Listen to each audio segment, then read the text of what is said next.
All right, our next question will start with Dr. Davis. Last week, the Southeast Minnesota Rail Alliance, that's the city of Rochester, Olmsted County, the Chamber and Mayo Clinic, announced the support of a Rochester route as the preferred corridor for high-speed passenger rail service between the Twin Cities and Chicago. Do you support this endeavor, and if so, what can you do to make it to assist in making it a reality? Dr. Davis. Well, I think it would absolutely be a great thing that Rochester would be part of this high-speed rail corridor. What I haven't seen are economic studies, and I haven't seen what the requests are in terms of being made of government. We also need to have to ask the question always, is this something that's economically viable? Will the payment of this, will the passenger services, will the passenger fees actually support this economically?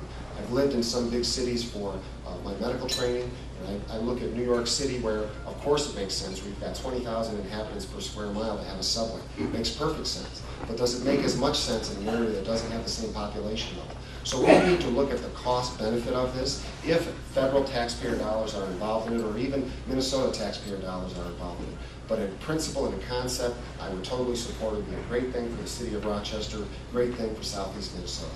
Your answer, Mr. Walz. Yeah, first of all, I'm proud to be a leader in this area of infrastructure, and it's because I understand. The businesses in this room are paying a congestion tax. We all know that. You're paying a tax on the paper barriers in rail. You're paying a tax on the 80-year-old locks and dams on the Mississippi River that we authorized and passed through the Water Resources Development Act. President Bush vetoed it because it was too expensive. Now, when anybody tells me that upgrading locks and dams to move commodities for $30 billion to create jobs is too expensive, I sure hope they didn't vote last week in an affirmative, because we've got work to do. If you really want to get people back to work, you want to get this country going, we need to invest in this infrastructure. From my position on the Transportation Committee, I've been advocating for these things, making sure that they happen. As far as where the route goes, we are going to have to look at the studies on this.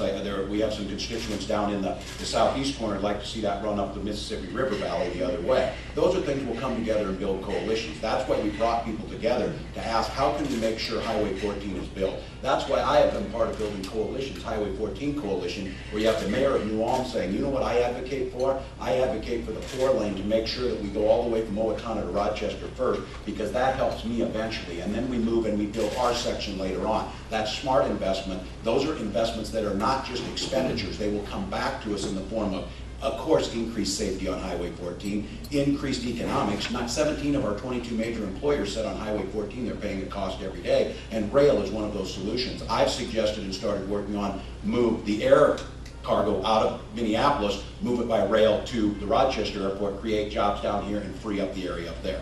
Mr. Davis, your 30-second rebuttal.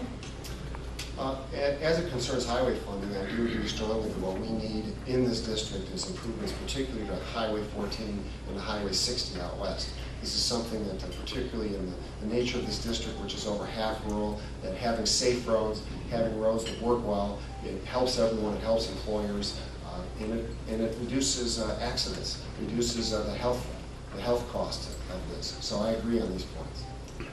Mr. Walz, your rebuttal? No, that's fine. Okay. We'll continue on with our next question then.